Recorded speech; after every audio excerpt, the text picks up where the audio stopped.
हाँ तो नमस्कार जी, कैसे आप सभी लोग। उम्मीद करता हूँ कि आप लोग मस्त होंगे और मज़े में होंगे। तो दिल थाम के बैठ जाइए भैया, आज के इस वीडियो में हम आपको बताने वाले हैं क्लास 10th का मोस्ट वीवीआई ऑब्जेक्टिव क्वेश्चन जो कि आपके बोर्ड एग्जाम 2025 में पूछने वाले हैं। ठीक है, तो वीडियो पर शुरू से लेकर अंत तक बने रहिएगा ताकि मैं आपको बेहतरीन ढंग से समझा पाऊँ। तो देखिए, पहला सवाल है आपका स्क्रीन में, जैसे कि आप देख सकते हो। ठीक है, चलिए नीचे कर लेते हैं थोड़ा स्क्रॉल करके, है ना।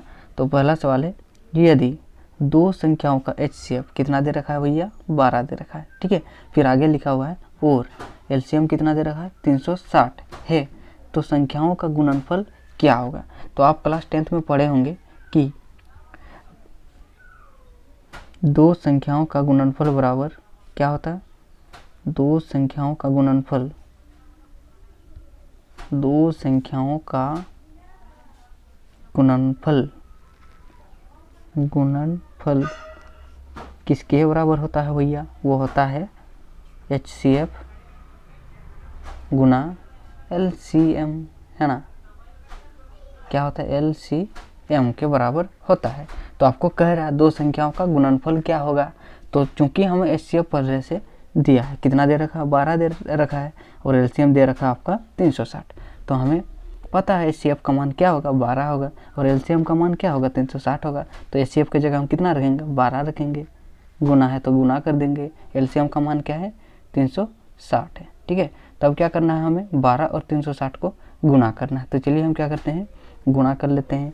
ठीक है, 360 गुना 12। ठीक है, 2 से आप गुना कीजिएगा तो मिलेगा 0, 2 छक 12, हाथ में रहा 1, 3 दूनी 6 और 1 7 हो जाएगा, है ना। गुना 1 से 0 को गुना कीजिएगा तो मिलेगा 0, 1 छक 6, 1 तिया 3, इनको जोड़िएगा तो मिलेगा 0, 2, 6 छः 12 और 13, हाथ में रहा 1, 4, 4 3 2 0। तो ऑप्शन देख लीजिए कहाँ पर है। तो पहला ऑप्शन नंबर ए में ही है, 4 3 2 0। तो आपका राइट ऑप्शन क्या हो जाएगा, option number A is correct, है ना। तो इस सवाल का आंसर क्या हो जाएगा, ऑप्शन नंबर ए करेक्ट हो जाएगा। ठीक है, तो आई होप आपको ये पहला सवाल बारीकी से समझ में आ गया होगा। तो चलिए अब बढ़ते हैं सवाल नंबर 2 की ओर, है ना। तो दूसरा सवाल है आपकी स्क्रीन पर, जैसे कि आप देख सकते हो। देखिए, वो है x² minus 7x plus 12 is equal to क्या है, 0 है, का एक मूल क्या है, क्या होगा पूछ रहा है ना। तो x² माइनस 7x प्लस 12 बराबर कितना दिया है, 0। तो RHS में कितना दे रखा है, आपके सवाल में कितना दे रखा है, 0 दे रखा है ना। तो हमें क्या करना होगा इस सवाल में, देखिए एक मूल कह रहा है तो हम ऑप्शन से इस सवाल को ट्राई करेंगे। ठीक है ना। तो सवाल क्या है, इस प्रकार है, तो इसको हम एक बार लिख लेते हैं। x² माइनस 7x प्लस क्या है, 12 है। ठीक है, ये क्या है, द्विघात समीकरण है। ठीक है, अगर आपको कोई पूछ दे ये कौन सा समीकरण होगा तो आपको क्या कहना है, द्विघात समीकरण है ना, इस प्रकार आपको कहना है। ओके, तो x की जगह हमें कितना रखना है दोस्तों, रखना है 3। ठीक है, तो x की जगह हम क्या रखेंगे, 3 रखेंगे। ओके, तो x की जगह अगर 3 रखेंगे तो यहाँ 3 का स्क्वायर हो जाएगा, 3 का स्क्वायर क्या हो जाएगा, 9 हो जाएगा, माइनस 7 गुना x की जगह क्या रखना है, 3 रखना है, तो 7 तिया 21 हो जाएगा, बीच में क्या है, प्लस क्या है, 12 है। ठीक है, तो 9 और 12 क्या है, प्लस में है, तो 12 और 9 क्या हो जाएगा, 21 हो जाएगा। ठीक है, बीच में क्या है, 21 है, तो 21 से 21 को घटाइएगा तो क्या मिलेगा, 0 मिलेगा। ठीक है, तो देखिए RHS में क्या है, 0 है, तो हमारा LHS में क्या आ गया, 0 आ गया। तो यानी कि LHS और RHS क्या हो गया, बराबर हो गया, है ना। LHS कितना आया, 0 आया, RHS कितना था, 0 था। तो ऑप्शन नंबर ए क्या हो जाएगा, करेक्ट हो जाएगा। ठीक है ना, क्या हो जाएगा दोस्तों, ऑप्शन नंबर ए करेक्ट हो जाएगा। ओके, तो आई होप आपको ये सवाल बारीकी से समझ में आ गया होगा। तो चलिए अब बढ़ते हैं क्वेश्चन नंबर 3 की ओर। ठीक है, तो क्वेश्चन नंबर 3 कहता है आपको किसी त्रिभुज के तीनों कोणों का योगफल होता है। तो आपको पता है कि त्रिभुज के तीनों कोणों का योग किसके बराबर होता है भैया, तीनों कोणों का योगफल किसके बराबर होता है, वो होता है 180 डिग्री, है ना। कितना डिग्री के बराबर होता है? त्रिभुज के तीनों कोणों का योग होता है 180 डिग्री। अगर इसी जगह अगर आपको चतुर्भुज का कह दे तो क्या हो जाएगा? वो हो जाएगा 360 डिग्री, है ना। तो इस सवाल का आंसर क्या हो जाएगा? ऑप्शन नंबर बी करेक्ट हो जाएगा। ठीक है, कितना डिग्री होता है? 180 डिग्री। ठीक है, तो आई होप आपको ये 3 नंबर बारीकी से समझ में आ गया होगा। तो चलिए अब बढ़ते हैं क्वेश्चन नंबर 4 की ओर। ठीक है, तो क्वेश्चन नंबर 4 है आपका, देखिए स्क्रीन पर। यदि किसी वृत्त की त्रिज्या कितना दे रखा है? 7 सेंटीमीटर, है ना। कितना दे रखा है दोस्तों? दिया है 7 सेंटीमीटर। तो उसका क्षेत्रफल क्या होगा? ठीक है, और आपको कह दिया है, ठीक है, कि पाई का मान कितना रखना है? 22/7 रखना है। ठीक है, तो हम क्या करते हैं, चलिए इस सवाल को बनाते हैं। तो आपको त्रिज्या दे रखा है, त्रिज्या को हम क्या से डिनोट करते हैं? आर से डिनोट करते हैं। ठीक है, तो आर बराबर क्या हो जाएगा? 7 सेंटीमीटर, है ना। तो आपको कह रहा है वृत्त का क्षेत्रफल क्या होगा। तो चलिए हम क्या करते हैं, बनाते हैं। ठीक है, थोड़ा इधर करते हैं। तो वृत्त का क्षेत्रफल क्या होता है? वृत्त का क्षेत्रफल किसके बराबर होता है? पाई आर स्क्वायर के बराबर होता है। तो पाई का मान आपको कितना रखना है? 22/7 रखना है। ठीक है, आर का मान क्या है? 22, इस प्रकार देखिए फॉर्मूला, पाई आर स्क्वायर होता है। ठीक है, पाई का मान आपको क्या रखना है? 22/7। ठीक है, और आर का मान क्या दे रखा है? 7 सेंटीमीटर। तो 7 का स्क्वायर यानी कि 7 गुना 7 हो जाएगा। ठीक है, तो 7 और 7 कट जाएगा तो आपको क्या मिलेगा? 22 गुना 7 मिलेगा। ठीक है, तो 22 और 7 को गुना कीजिएगा तो मिलेगा आपका 7 दूनी 14, हाथ में रहा 1, 7 दूनी 14 और 1 15, क्या आ जाएगा? 154 आ जाएगा। ठीक है, तो 154 क्या सेंटीमीटर है, तो सेंटीमीटर का स्क्वायर हो जाएगा। 4 का ऑप्शन नंबर क्या हो जाएगा? ए हो जाएगा। ठीक है, तो चलिए अब इसी प्रकार 5 नंबर की ओर बढ़ते हैं। तो 5 नंबर है आपका, इस प्रकार से देखिए, वो है यदि x बराबर 3 है और y बराबर 4 हो तो रूट अंडर है x² प्लस y² का मान क्या होगा पूछ रहा है ना। तो क्या करना है आपको, देखिए रूट अंडर है x² प्लस y² दिया है। ठीक है, रूट है तो रूट लगा देंगे, x का मान क्या है? 3 है, तो 3 का स्क्वायर करेंगे तो मिलेगा 9 प्लस, ठीक है, y का मान क्या है? 4, 4 का स्क्वायर करेंगे तो मिलेगा 16। ठीक है, 16 और 9 को जोड़ेंगे तो क्या मिलेगा? 25 मिलेगा, और रूट है तो रूट, ठीक है, रूट को ही बोलते हैं वर्गमूल। तो 25 का वर्गमूल क्या हो जाएगा दोस्तों? इसको लिख सकते हैं इस प्रकार भी, 5 गुना 5, और वर्गमूल है तो वर्गमूल, है ना। तो 2 5 है तो 2 के बदले बाहर निकल जाएगा 1 5 और वर्गमूल हट जाएगा। ठीक है, तो इसका आंसर क्या हो जाएगा? 5 हो जाएगा। तो ऑप्शन नंबर क्या हो जाएगा? ए इज करेक्ट है। ठीक है, तो चलिए इसी प्रकार क्वेश्चन नंबर 6 की ओर बढ़ते हैं। तो 6 नंबर है आपका, देखिए दो संख्याओं 15 और 20 का एचसीएफ क्या होगा। ठीक है, तो आपको 15 और 20 का एचसीएफ निकालना है। ठीक है ना, तो देखिए 15 को हम लिख सकते हैं इस प्रकार से, 3 गुना 3 पछे 15, इस प्रकार लिख सकते हैं। और 20 को आप लिख सकते हो 2 पछे 10, 10 दूनी 20, इस प्रकार लिख सकते हो। ठीक है, 2 दूनी 4, 4 पछे 20, 2 पछे 10, 10 दूनी 20, इस प्रकार लिख सकते हो। तो यहाँ पर देखिए कॉमन क्या है? कॉमन है 5, ऊपर में भी 5, नीचे में भी 5, है ना। तो एचसीएफ में क्या होता है? कॉमन देखा जाता है, ऊपर में क्या है, नीचे में क्या है। तो ऊपर में भी 5 है, नीचे में भी 5 है, तो इसका एचसीएफ क्या हो जाएगा? 5 हो जाएगा। ऑप्शन नंबर ए क्या हो जाएगा? करेक्ट हो जाएगा। ठीक है ना, तो आई होप आपको 6 नंबर भी बारीकी से समझ में आ गया होगा। तो चलिए अब बढ़ते हैं 7 नंबर, तो 7 नंबर है आपका, देखिए यदि एक त्रिभुज का आधार कितना दे रखा है? 8 सेंटीमीटर और ऊंचाई दे रखा है 5 सेंटीमीटर, तो उसका क्षेत्रफल होगा। तो आपको कह रहा है त्रिभुज, तो देखिए यहाँ पर आधार दे रखा है और ऊंचाई दे रखा है, तो हमें कौन सा त्रिभुज लेना है? तो देखिए आप पढ़े होंगे कि समकोण त्रिभुज का क्षेत्रफल क्या होता है? 1/2 आधार गुना ऊंचाई होता है। तो चूंकि हमें आधार दे रखा है, कितना? 8 दे रखा है, आधार को डिनोट करते हैं 20 से, कितना दे रखा है? 8 सेंटीमीटर, और ऊंचाई दे रखा है, ऊंचाई को डिनोट करते हैं h से। ठीक है, तो h कितना दे रखा? 5 सेंटीमीटर। तो आप पढ़े हो समकोण त्रिभुज का क्षेत्रफल क्या होता है?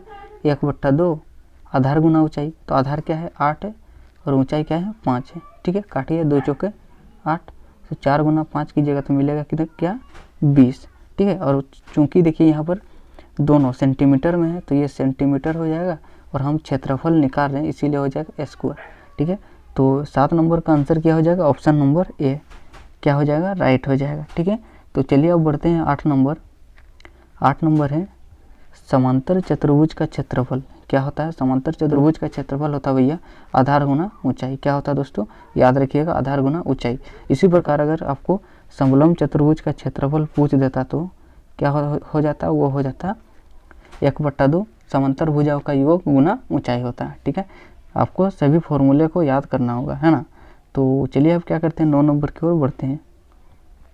तो 9 नंबर है, देखिए किसी वृत्त की परिधि का सूत्र होता है। तो वृत्त की परिधि बराबर होता है, वृत्त की परिधि बराबर क्या होता है 2πr होता है, ठीक है। अगर इसी जगह आपको कह दे कि वृत्त का क्षेत्रफल क्या होता है तो आप क्या कहोगे, πr² होता है ना। इस प्रकार आप कह दोगे तो आपको याद रखना दोनों फॉर्मूला, ओके। क्या करना है आपको, दोनों फॉर्मूला याद रखना है, ओके। वृत्त का परिधि क्या होता है और वृत्त का क्षेत्रफल क्या होता है, ठीक है। तो चलिए अब बढ़ते हैं 10 नंबर। 10 नंबर है किसी शंकु का पृष्ठ क्षेत्रफल होता है तो वो होता है πr + l + r होता है। क्या होता है, πr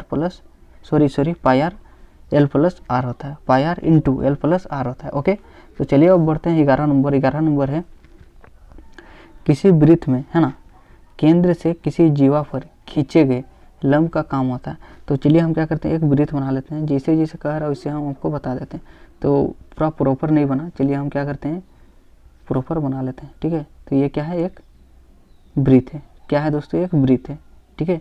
तो वो वृत्त में कह रहा है एक वृत्त में केंद्र से, केंद्र हम मान लेते हैं यहाँ है, ठीक है। केंद्र कहाँ है, यहाँ सेंटर में।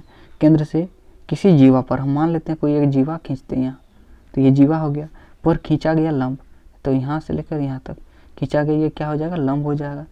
का काम करता है, लंब का काम करता है, क्या करता है, ये जीवा को क्या करता है, समद्विभाजित कर रहा है ना। जी हाँ, ये क्या है देखिए, चलिए हम कलर चेंज कर देते हैं, ठीक है। तो ये क्या है, जीवा है, ठीक है। ये क्या है दोस्तों, जीवा है। जीवा को क्या कर रहा है, यहाँ से वो समान अनुपात में क्या कर रहा है, विभाजित कर रहा है। इसी को बोलते हैं समद्विभाजित। 2 बराबर भाग में यहाँ से क्या कर रहा है, बांट रहा है ना, यहाँ से। तो इसका आंसर क्या हो जाएगा, ऑप्शन नंबर ए क्या हो जाएगा, जीवा को समद्विभाजित करना हो जाएगा, ठीक है। तो चलिए अब क्या करते हैं 12 नंबर की ओर बढ़ते हैं। तो 12 नंबर है आपका, यदि px x² - 5x + 6 है तो p2 का मान होगा, है ना। तो हमें क्या करना है, x की जगह 2 रखना है, ओके। क्या करना है दोस्तों, x की जगह 2 रखना है। तो आपका सवाल है ये देखिए, x² - 5x + 6, ओके। तो x की जगह कितना रखना है, 2 रखना है। तो 2 का स्क्वायर हो जाएगा आपका 4 - 5 गुना 2 करेंगे तो मिलेगा 10 + 6। तो 6 और 4 को जोड़िए, क्या हो जाएगा, 10 हो जाएगा। माइनस क्या है, 10 है, तो 10 और 10 कट जाएगा, क्या मिलेगा, 0 मिलेगा। तो 12 नंबर का आंसर क्या हो जाएगा, ऑप्शन नंबर ए क्या हो जाएगा, राइट हो जाएगा, ठीक है। तो चलिए इसी प्रकार 13 नंबर की ओर बढ़ते हैं। तो वो है P और Q क्रमशः 2 और 5 के अनुपात में है। यदि P बराबर कितना है, 10 तो Q का मान क्या होगा। तो देखिए P और Q क्रमशः 2 और 5 के अनुपात में है। अनुपात मतलब रेशियो में है ना।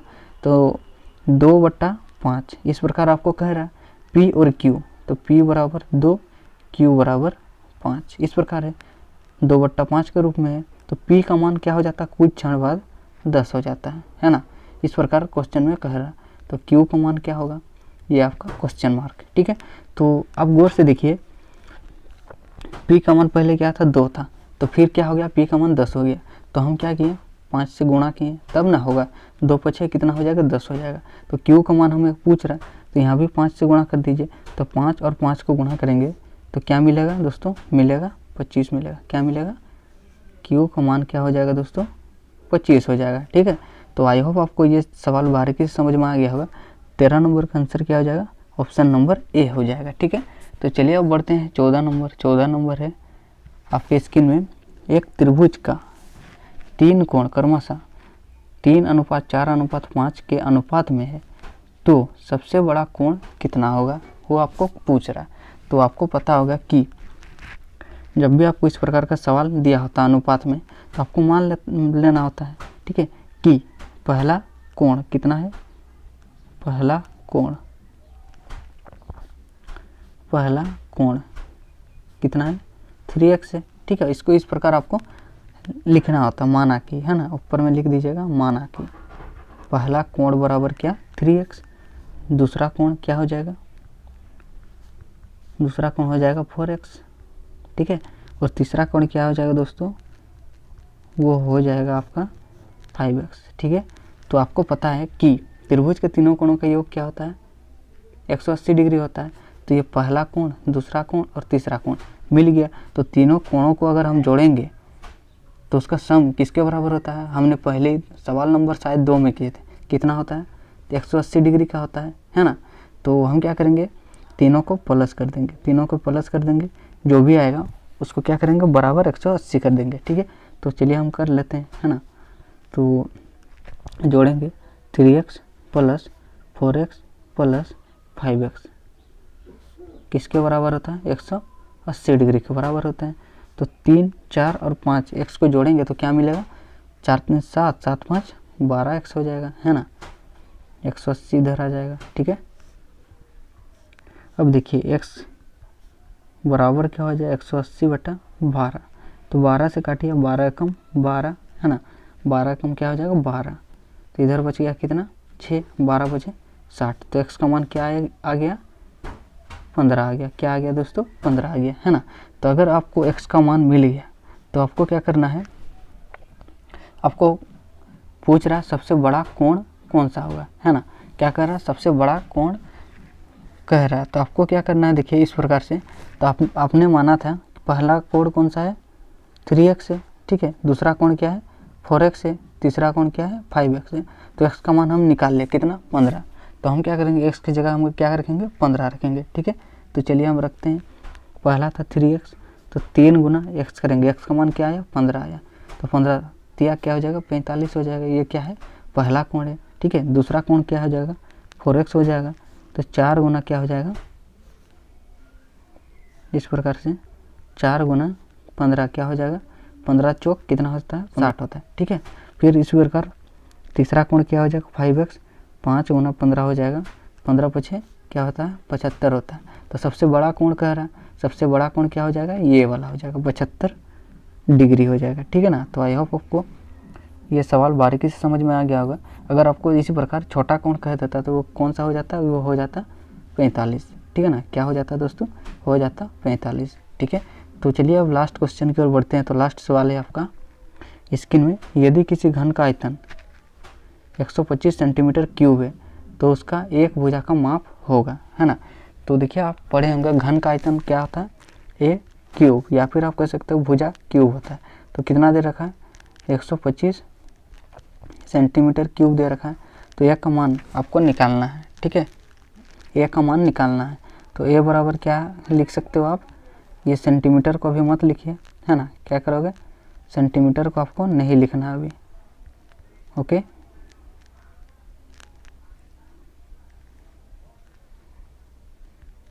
अब देखिए ए क्यूब है, तो क्यूब जब भी इधर आता है तो वो क्या में बदल जाता है दोस्तों, वो बदल जाता है रूट में, है ना, क्या में बदल जाता है, रूट में बदल जाता है। तो आपको पता होगा 125 का घनमूल क्या किसके बराबर होता है, वो बराबर होता है 5 के बराबर, है ना। या फिर आप इसको लिख सकते हो 5 गुना 5, ठीक है, और वर्गमूल है तो वर्गमूल। तो 3 5 के लिए निकलेगा 1 5, है ना, क्या निकलेगा, 3 5 के लिए निकलेगा 1 5, और चूंकि दे रखा है आपका सेंटीमीटर में तो ये हो जाएगा 5 सेंटीमीटर, ठीक है ना। तो 15 नंबर का आंसर क्या हो जाएगा, ऑप्शन नंबर ए क्या हो जाएगा, राइट हो जाएगा। तो आई होप आपको ये 15 सवाल बारीकी से समझ में आ गया होगा। तो समझ में आए तो इस भाई की मेहनत के लिए चैनल को सब्सक्राइब कर देना और वीडियो को लाइक कर देना। मिलते हैं इसी प्रकार एक नए वीडियो में।